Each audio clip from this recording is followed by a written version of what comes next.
Hey guys, welcome back to Vectors. Vector addition is the current topic that I want to discuss right now. So before we consider vector equality, so you remember that for vectors to be equal to another vector, you need to have the same lengths or magnitude for those vectors and also the same direction. So it means that if you have vector, let's say A, so another vector which have the same direction, so means the same gradient, however it might be anywhere in the space or on Cartesian plane, so for example A1 or A2, if it has the same gradient and no matter where is the starting point and ending point in for this vector, all three vectors are considered to be equal. Okay, so here we are going to go through additions. So what's the problem? What's the real problem that you can apply addition? For example, let's consider physics, mechanics, and let's see that we have a starting point, let's say city A, some person, jogger for example, it runs first to the east, let's say it goes 3 kilometers, and then turns to the south and goes another, let's say 5 kilometers. So that's the final destination point in B. In physics, there is the vector quantity that describes displacement. So basically, the shortest route that connects the initial point and the final point. So in this case, it's point A and point B correspondingly. So displacement vector is simply the vector that connects 2 points and starts or emanates in point A or in city A and ends up in city B. That's the shortest route. And sometimes you need to figure out the shortest distance, okay? So how to calculate this vector? In this case, you need to know something about displacements and how generally we add vectors. So we established that displacement is the shortest route from point A to point B, and because it's vector, it's directed from the initial position to the terminal position B. Okay, so let's go to vector rule for addition.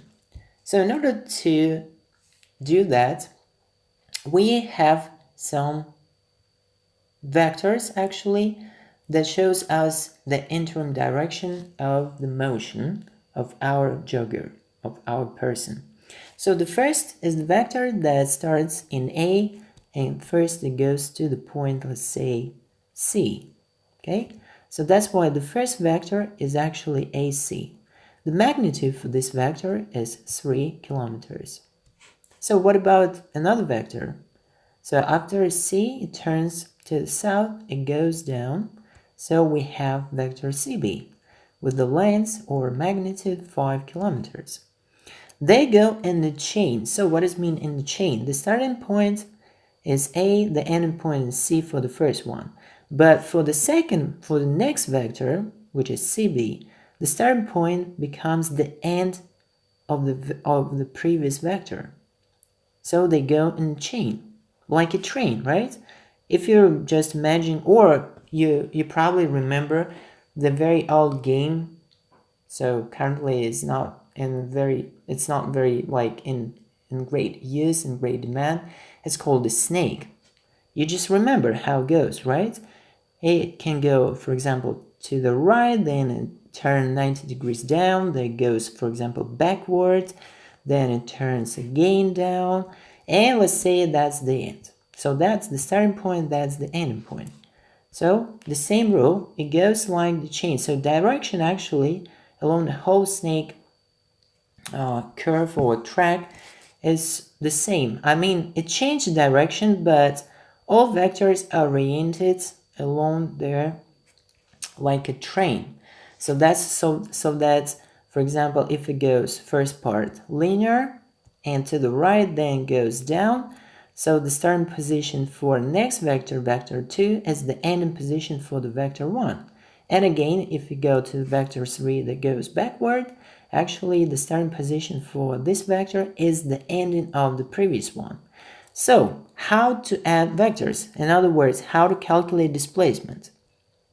You need to set up vectors, in this case, AC and vector CB, so that they go in a chain rule, like in a snake game. Okay, so that means AC ends in C, so another vector, next vector CB starts in C, so in the ending position of the previous one. Okay, so hence the vector AB becomes a vector of displacement, and in this case, here is the rule. So AC plus CB is going to be a resultant vector of displacement. However, hold on.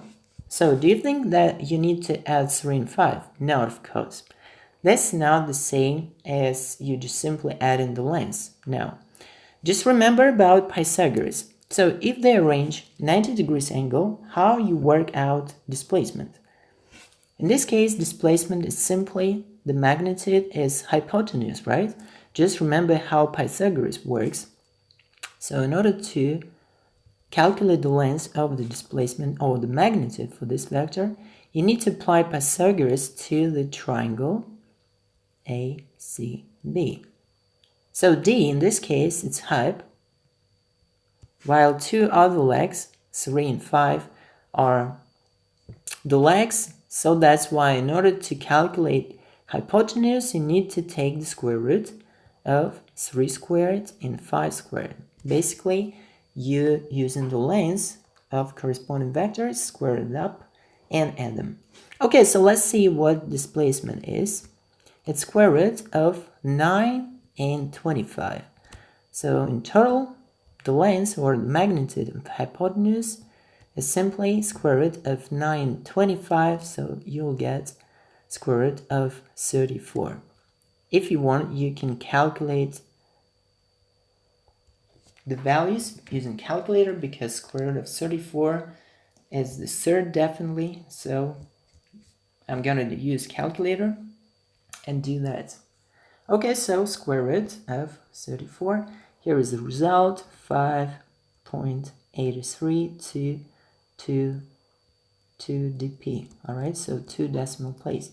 So that's the value, and as we expect to have, the value should be more than each of the leg. Okay, so hence we can calculate, say, the length or the magnitude of the vector by applying Pythagoras. But what if the vectors are not at right angle? So probably they can be arranged like this. So what to do in this case? So for example, the first vector goes this way, and let's say another vector goes down. Okay.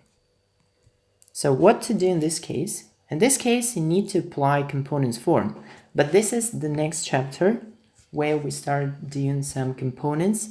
In this case, we'll be able to apply specific rules in order to find the final vector, and we also can figure out using Pythagoras, but I'll tell you in the next video. So recap one more time. If we have vectors, let's say vector A and vector B, so probably B will be somewhere here. So what we need to do? We need to first set up vector A, then we need to set up the vector B so that it starts in the whereas the previous vector ends up and goes in the same direction as your original vector B. So basically you translate vector B so that it will be set up, the ending position of the previous vector is the starting position of your next vector. If the page about two vectors, that's it. And here you just connect the very starting point of the very first vector and the very end of the next vector. So you connect, and hence you can get the value, which is actually A plus B. Let's say that vector is C. So this is the rule. So join basically the beginning of A and to the arrowhead end of B. That's how it works. That's the rule they can see the steps for. Alright? What about the snake? Let's go back to the snake. What do you have several vectors?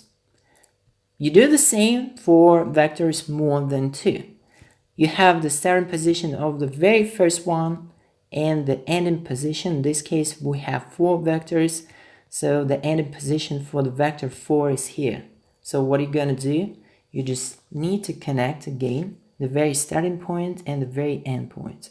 And that is going to be your vector. That simply represents the sum of all the vectors along the way. In this example, there was snake moving. Okay, so that's simply the resultant vector R, which is equal to vector 1 plus vector 2 plus vector 3 and plus vector 4. So that's how it works. Okay, let's remember the 0 vector. I'll give you a bit more understanding here. We have enclosed shape, so some polygons. Let's consider polygons consist of that side, then let's connect this one, that's another side, then it goes down, then it goes the way back, and finally we arrive to the original position. Okay, so that's the enclosed shape, right? That's polygon. So how many sides? Let's count. 1, 2, 3, 4, 5. So it looks like it's pentagon. So if we want to calculate displacement, let's say that's the consecutive routes of the traveler, so that it goes traveling and it comes back to the original position, which is here. So this is the starting point, and along the way it comes back to the starting point. So if you connect by definition and want to calculate the sum of all 5 vectors, what do you expect to have? What sort of vector you'll get in the end? You'll get the 0 vector, right? So we can denote it 0 vector. Yes, it's going to be a resultant vector. It's going to be the vector that represents all that sum for all 5 vectors along the way. But unfortunately, it's 0 vector, so it doesn't have any direction because look, the ending point of the very last vector and the starting point of the very first one, they're in one place. They're in one point. So that means no lanes, no direction. In this case, you'll get 0 vector. So that's why you probably remember in physics, if the traveler goes no matter which way, if it comes back to the original position, so displacement of this traveler is simply 0. Okay? So the length for the 0 vector is 0 and it has no direction. So if you want, you can prove by adding, for example, you want to prove that the total resultant vector that represents the sum of all the vectors along the sides, along the consecutive routes of the traveler is 0, so the resultant vector is 0. You can prove by doing the sum for 2 vectors according to the rule. Because mostly, right, in textbooks, you're given the rule for 2 vectors. If there are more, some books don't give you a right explanation what to do in this case. So what you can do, you can prove by adding first 1 and 2 together. So that means this vector, this is 1 plus 2. Then you add with 3, okay? This vector is going to be 1 plus 2 plus 3. Then you add in with 4. And actually you'll get this vector, which is vector 1 plus vector 2 plus vector 3 and plus vector 4. So the last one is vector 4, okay? So, and hence vector 5, if you add 1, 2, 3, 4 with a vector 5, which goes in the opposite direction, so obviously vector 5 is the negative, so it's opposite to what you have in the sum here. If you add them up, 5 plus the opposite, 1 plus 2 plus 3 plus 4, you'll get definitely 0. That's the proof. All right. So that how you can get zero vector, and that how you can prove that displacement along the enclosed counter. So it means you start at one point and you come back to that point, and it's zero vector. All right. So actually that was addition. So next we'll go through several examples here. All right. In the next video, and try to answer all those questions so we actually see the applications. And that was short about how to add vectors. Even in the case there are more than two. Hope you enjoy, guys. That was Daniel Dallas with you. Don't forget to subscribe and share that. See you later.